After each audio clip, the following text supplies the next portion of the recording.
Alright, so this is our project for Mr. Sievers' English class. What we had to do was we had to either we had to read a book and we had to either do a book review on it or make a movie trailer. Now originally we were going to do a movie trailer, but it has been raining for the past 2 weeks, so it would have been a little difficult. So we decided on the book review.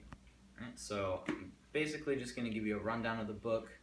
Not going to spoil anything, but I'm going to tell you the basic synopsis of it, and then whether or not I like the ending, how I like the book, the way he wrote it, and if anything can be improved.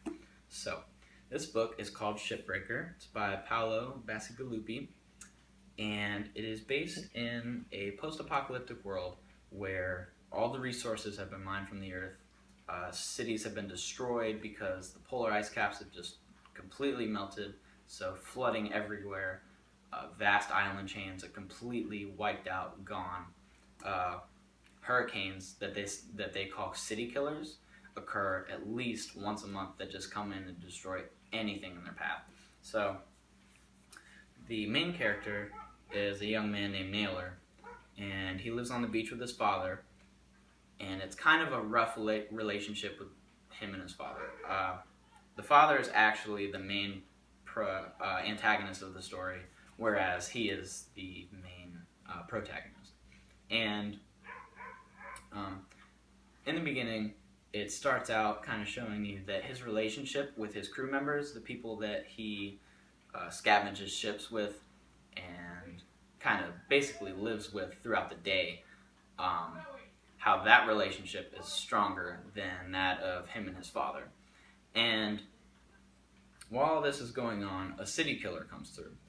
And since they live in shacks on a beach, they don't really stand a chance, so they all start to move inland, and they survive the storm.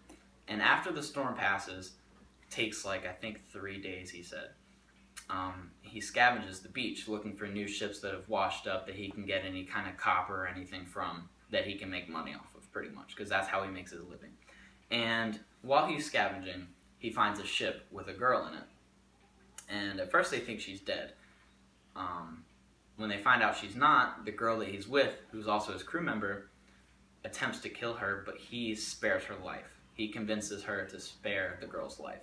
And the rest of the book is pretty much him deciding whether he wants to side with this girl that he just met, escape the island, and his terrible father, or whether he wants to do the every man for himself kind of deal and just make a lot of money and pretty much be fine for the rest of his life, but he'd still be with his father. So it's kind of a tough decision for him, because even though his relationship with his father isn't very good, he still has to decide between the two. So throughout the book, it kind of shows you just his struggles between how he has to decide between which one. And I gotta say, the ending was really good. I enjoyed the whole book thoroughly. It was very descriptive. The imagery was good. There was a lot of action, a little bit of mystery here and there, a lot of suspense, and he also managed to even squeeze in a little bit of romance too.